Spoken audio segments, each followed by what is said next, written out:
video na to. Panigurado, hindi kayo nakatingin ngayon sa akin, nakatingin kayo sa likod ko. Nandito tayo sa Ugbo Night Market dito sa Tondo, Manila. Pops, ilang beses tayo nakapunta dito, pero dito sa Another Chewy Show, maghahanap tayo ng mga bago. At tignan natin kung creative na Tondo street food. Maghanap tayo ng kakaiba, ibang klase at pambihira na street food dito sa Ugbo Night Market. Cheers! Oh, wow. Huwag tayo pa ligoy-ligoy pa na hinihintay natin. Pakitaan mo ako. Yun! Tura!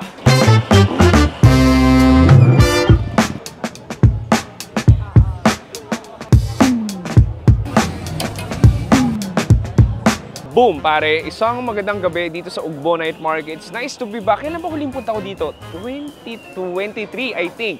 So, ilang beses na rin nakadaan dito. Pero Pap, sabi nga nila sa Ugbo Night Market, hindi naubusan dito ng mga creative food na nai-innovate kada linggo, kada buwan, kada taon. So, may mga bago street food dito na pwede mo makita at pwede natin tikman na hindi ko pa natitikman. Excited na ako mag-explore ulit kung ano yung mahanap natin creative at unique na street food dito sa Ugbo. Ang mission sa episode na to is maghanap ng street food na medyo kakaiba, medyo may innovation at medyo unique. So, iwas tayo sa mga classic Filipino food, pero tingnan natin ano mahanap natin dito. Anyway, tara!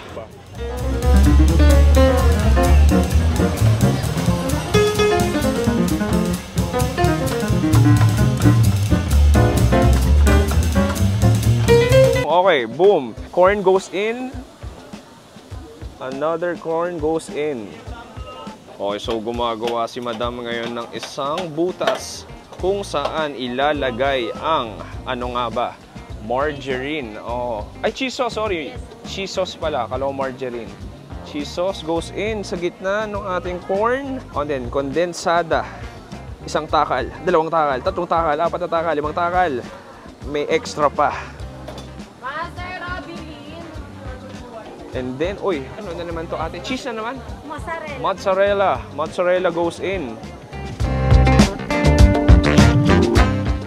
Okay. And then, yan na, dudurug-durugin. Dudurug-durugin. Dito sa hot griddle natin. And then, imimix-mix na siya. Okay.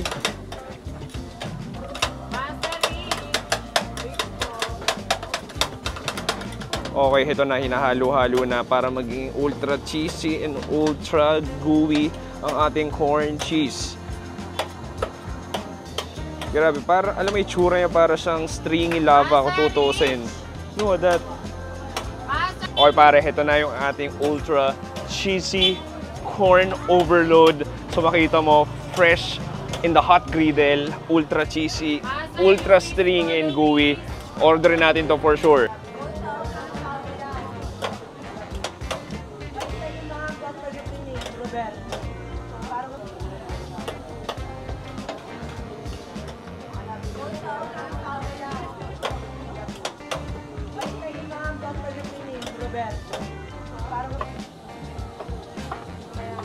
Okay, gumagawa na si ate ng ilang batches or ilang bowls ng ating Thai fried cheesy corn overload.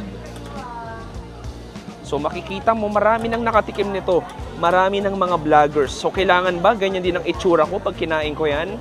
Susubukan nating ngumanga ng katulad ng ganyan para vlogger tayo. Okay, gagawa ng topping si ate. So naglagay siya ng cheese. Cheese sauce goes in. Naglagay ng mozzarella. Ay, ilalagay pa siya sa taas? Ah, okay, may cheese powder din. So, cheese overload talaga siya. Okay, so gumagawa siya ng extra layer of gooiness. Ay, mukha na siyang... Uy, nice! Grabe, hindi ko nakita yon. Isa pa ate. Okay, nagpapasikat si ate sa akin ngayon. Ay, grabe naman yon. Grabe. Kung bata ako, linalaro ko na ngayon yan. And then, uy, ang grabe naman. And then, ilalagay pa doon. Yun pa yung isang cheese niya. Anyway, pare, tapos na yung ating cheesy corn. Border tayo, buwis na ako. Okay, so ito na yung ating overload cheesy corn. At may extra toppings yan na bacon. At parsley ba to, if I'm not mistaken? Kainin na natin to. Okay, pare, ito na ating Thai cheesy corn overload. Look at this. So, huwag na tayo paligoy-ligoy pa. May bacon to. At, i-check na natin yung cheesy goodness niya. Oh, look at that.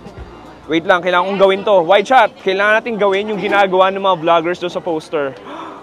Ay, sorry, mali, isa pa. Sorry. Gawin natin yung ginagawa doon. Wait lang. Tama ba yun? Tama ba yung ginawa ko? Feel ko, pasado na yun. So, look at this, pare. Okay, grabe, hindi siya OA. Sobrang cheesy niya talaga. And then yung bacon nandyan. Grabe, gusto ko nung tikman to. Sige. Ha, ang init. Cheers, pare.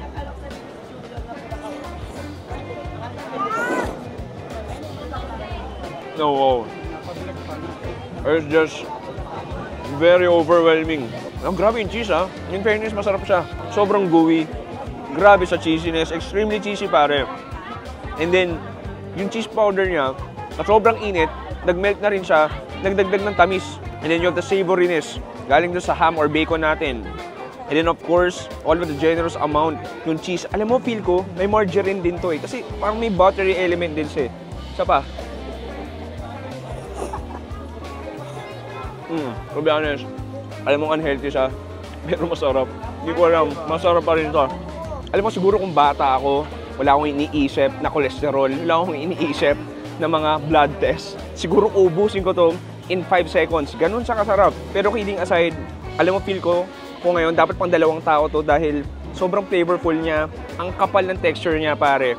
What a way to start our Ugbo food tour. Dito pa na nagsisimula to. Ang gandang panimula nito. Proceed tayo next food trip. Kumain agad, oh. Ngayon lang kumain yan bigla. Di yan basta-basta kumakain eh. Pre, yung mukha. Yung mukha.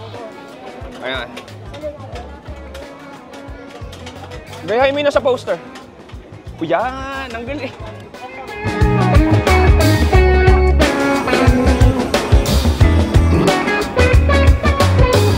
Okay pare, next food trip natin, meron tayo ditong cheesy na. Cheesy na naman, pero okay lang ito yung nagtitrending na chichirya. Pili ka Doritos, pwede ka mamili ng nachos o Mr. Chips. Alam mo, bilang Pilipino, batang Pilipino, gusto ko ng Mr. Chips. Gagawin mo, bibili ka nito, and then bibigay mo kay kuya. Kuya, please do the honor. So, magkano yung lalagay? Magkano yan lahat? 18 na, sige. Hindi pa kasama. Kasama ni chichirya? Kasama na. Okay, sige. So, ginugupit niya yung ating Mr. Chips. And then, sibuyas. Puting sibuyas goes in. And then, kamatis, pare, goes in. Cucumber goes in.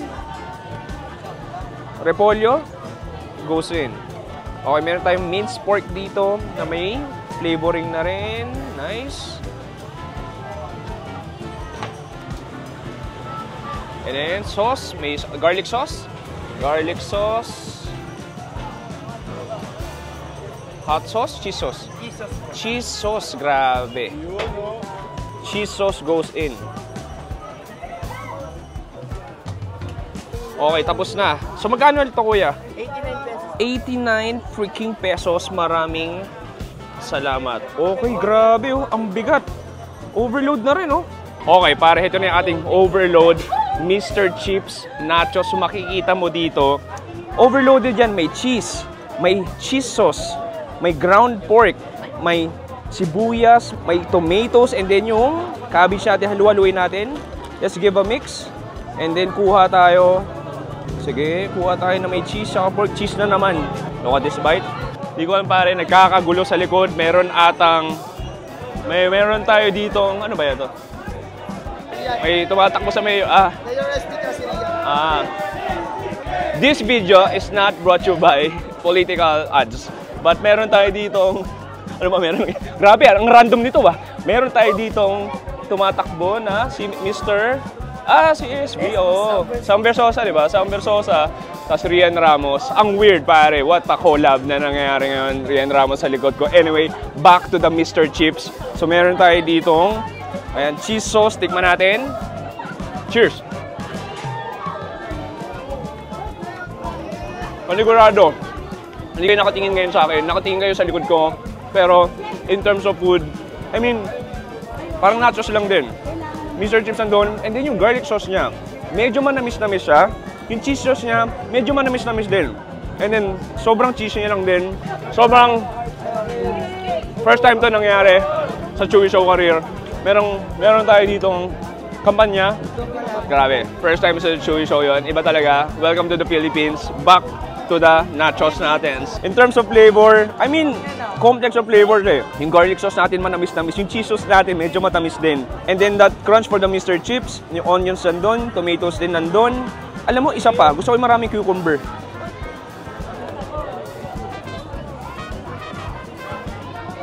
Ano mo, simple lang eh. Hindi komplikado pero masarap. Parang kung high school ako, ito yung kakainin ko kasama yung barkada ko. 89 pesos na, isang bong to. Pwede kang mag-share-share. 3 kutsara siguro. Busog kami. Di pa rin makamove on ngayon. Ang dami nangyayari ngayon. Napaka-random. Anyway, Paps, hindi pa tapos yung food trip natin. Hanap na tayo next street food dito sa Ugbo. Pau, parang ang sarap niya na. Parang tinitira pa rin ni Paolo hanggang ngayon. Handstand habang kumakain. Joke lang.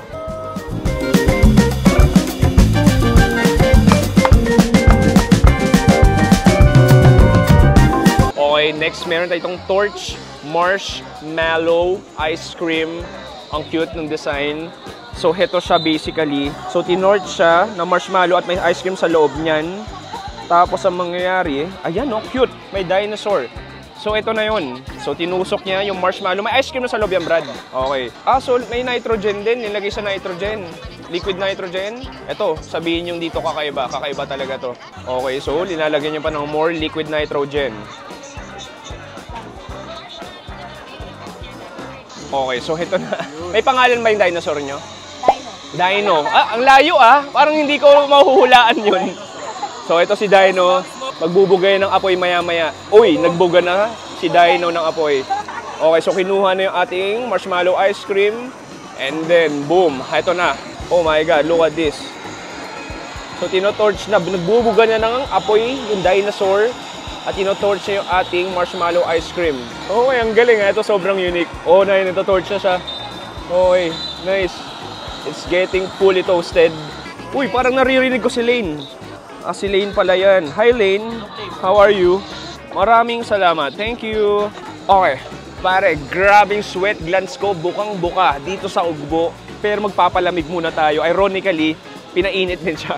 Pero sige, tikman natin habang malamig pa. Look at that. Alam mo, way back, last year nakakain ako dito sa Seoul, South Korea. Ganyan-ganyan din.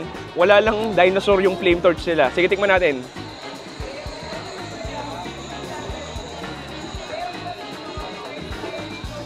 Oh, wow. Look at that. Natunaw na rin yung ice cream. Akala ko medyo solidified pa siya, pero hindi. Pero ang kulit. Ang kulit lang. Parang ako kumakain ng s'mores. Yung labas niya very toasty. At the same time, malambot, spongy, bouncy. And then that strawberry ice cream inside. It gives extra sourness, extra sweetness. Isa pa. Grabe, halos madurog na. Yung nakain ko sa South Korea, yung ice cream niya matigas pa. Yung labas lang yung malambot. Oh, no. Oh. Pero alam mo, to be honest, masarap sa masarap. Kahit mainit ngayon, na-appreciate ko siya. Anyway, Pops, that's unique. May isa pa tayong unique dito na kailangan natin tikman. Brad, isang smoking balls nga rin. Speaking of smoking, dire-diretso na tayo dito sa Another Chewy Show. Meron tayong smoking balls. Di ka sumisigaw nun? Smoking balls. Di ba may gumagano na dito? Ayan, so liquid nitrogen. Nilalagay niya dito sa ating smoking balls. Ayan, so diba ganun yun? Dati meron dyan smoking balls. Ayan, so lalagyan ng liquid nitrogen. Parang cereal ball yan no? And then inahalo-halo niya mabuti. Ayan, so ang gagawin niya, ilalagay niya dito sa ating cup. And then lalagyan ng chocolate syrup. Nice, grabe, na-solidified na rin yung na-solidified na yung chocolate syrup. Okay, thank you brother. Dire-diretso pagkasubo, kagat-agat. Kuya, may stick ka? Kamayin ko na rin daw. Sige, bahala na. Sige, kuha tayo sa... Cheers! Oh, wow. Okay, parang di ako nag-vape, di ako nag-yosi, pero parang ito yung pinakamalapit na pwede ko ma-experience. Muna na lahat, parang cereal lang siya, na crunchy, na mas kumunat. Then chocolate nandun. Basically yun yun. Ang cereal niya, literal, parang cereal lang. Isa pa. Nakakatuwa lang talaga ito kainin. Ang bira. Okay, pare. Anyway, pare, pusog na ako. Proceed tayo next food trip.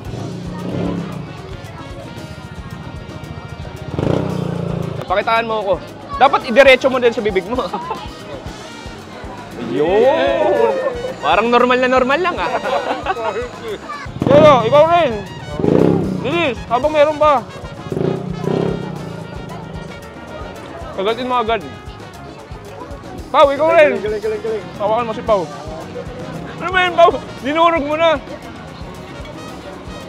Bakit may kasamang biskuit yun sa'yo? Kasi na yung smooth drink.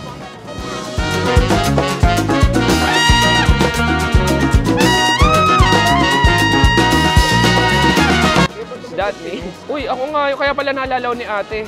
Ako nga yun eh, no? Ito na, naglagay niya ng pink, blue-green, at yellow pancake batter or crepe batter. Kinuha na yung cylinder na bakal, ini-spread sa pabilog para ma-flatten siya dito sa ating hot griddle. And then, mini-make sure siyang ma-flat talaga.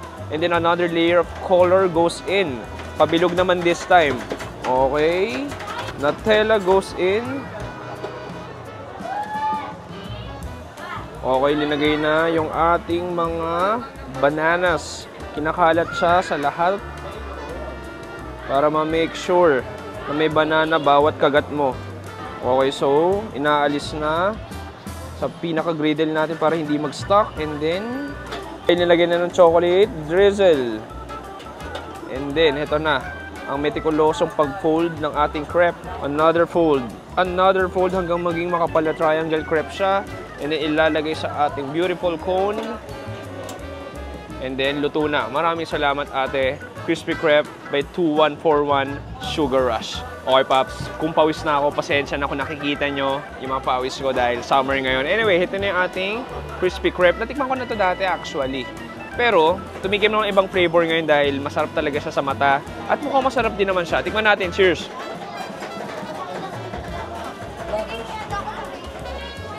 Kung gano'n siya kaganda, gano'n rin siya kasarap. Muna sa lahat, it has a nice texture, malutong, flaky, and then yung loob niya, punong-puno ng Nutella, that sweet nutty Nutella, and then yung sweet saging natin nandun din. Ang init niya. Oh, grabe. Kung makikita nyo lang din kung gano'n siya kakulay. Sa mga kagat.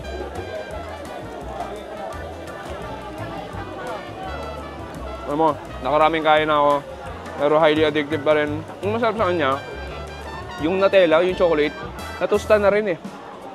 Kaya parang it adds another layer of texture. Ito gusto ko yung maraming saging. Well, parang ganyan yung itsura ko ngayon, no? Parang ganyan yung itsura ko ngayon, no? Try natin yung ilalim. Oh, wow. Grabe ang init nun. Nandun lahat ng saging. Ang sarap nun. Anyway, Pops, medyo umuulan na. Malapit na rin mabusog yung tiyan ko, pero may isang room pa yung space ng tiyan ko para sa isang food trip dito sa Ugbo. Tara!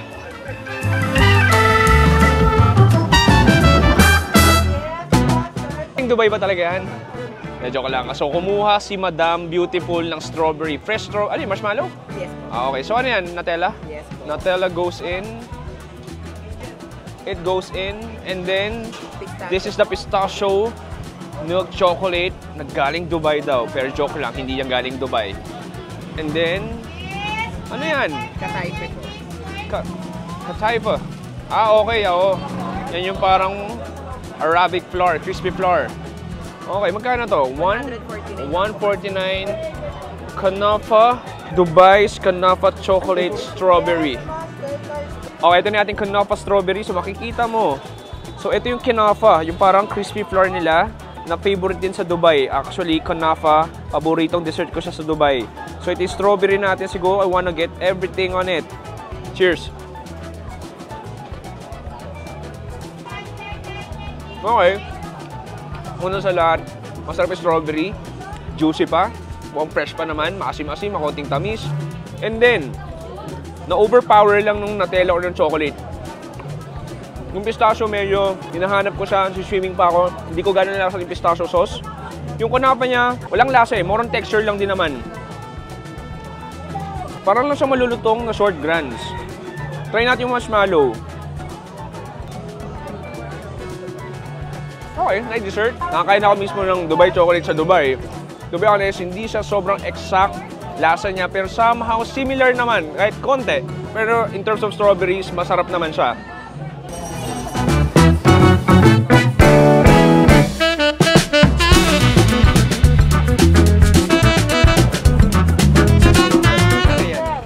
Munggo, beans.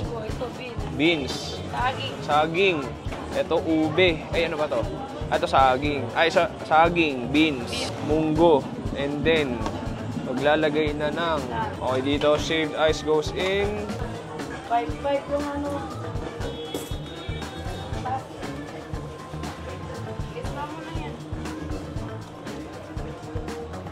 Okay, so dito na nilalagay yung iba't ibang evaporada. Evaporada goes in.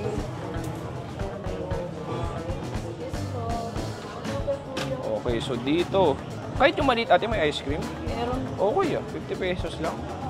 Okay, lalagyan ng ube ice cream and then lalagyan ng ube halaya. Ay, ang dami naman nun, grabe. At leche flan, boom, tapos na. Yun na yun natin, no? Thank you. Okay, last food trip natin sa legendary Aling Consuelo. Since 1960s, halo-halo dito sa Tondo. Actually, marami dito ang Aling Consuelo, pero sabi nila, at mukhang well-tested naman, ito daw ang original talaga. Kitang-kita ko naman, feel ko original talaga sila. At paborito doon ni Pao to. Tama ba, Pao? Oo, Paps. Paps, anong kwentong Tondo mo dito?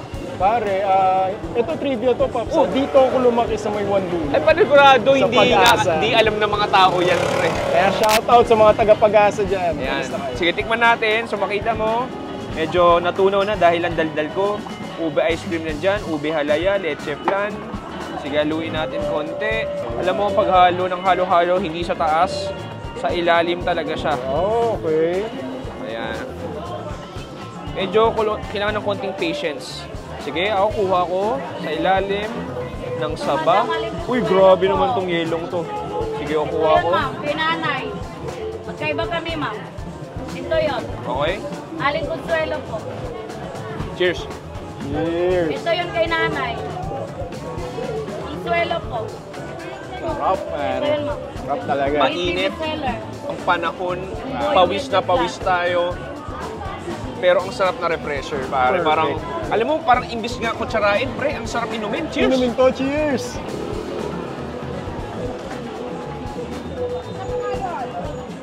Pangalaki po. Masarap ng ube halaya. Sarap, sarap. Natunaw na, pati yung ube ice cream, no? Pero grabe yung halaya, ang kapal, ang dami. Yung leche flan din niya masarap. Oo. Malasang malasa. Simple. Classic ano yun, no? Parang pag summer, ito talaga yung hanap-hanapin mo. Hanap-hanapin. Yung saba, matamis. Yung beans din, matamis. Pamira. Anyway, alam mo, May litson ang saya lang eh. Kasi Pops, kanina nag-ikot-ikot tayo.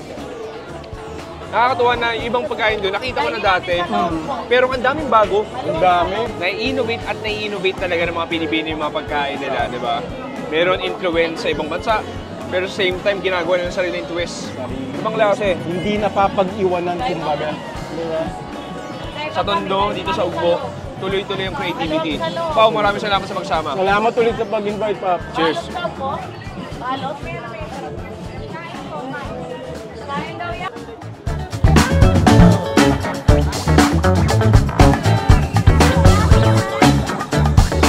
Okay, para dito nagtatapos sa ating short, very fun at very nakakapagod na Ugbo Night Market Food Tour. Sana nag-enjoy kayo doon. Alam mo din sa Ugbo, hindi naubusan ng creativity. Marami tayong natikman na bago na hindi ko natikman ng 2023. Sana nag-enjoy kayo. Kayo na bahala. Bisitahin nyo lang 2025. Maraming salamat sa panonood. Ako si Chewy. Dito sa Ugbo Night Market, nagsasabi, stay safe and say good night and goodbye. Bang! Hu, grabe. Hu, ang init. At ang ulan. Yung mga, nakita ba sila? Hi! Uy, di tayo nag-hi. Huy, hi. Nakita ko kayo. Anyway, di na. Bye.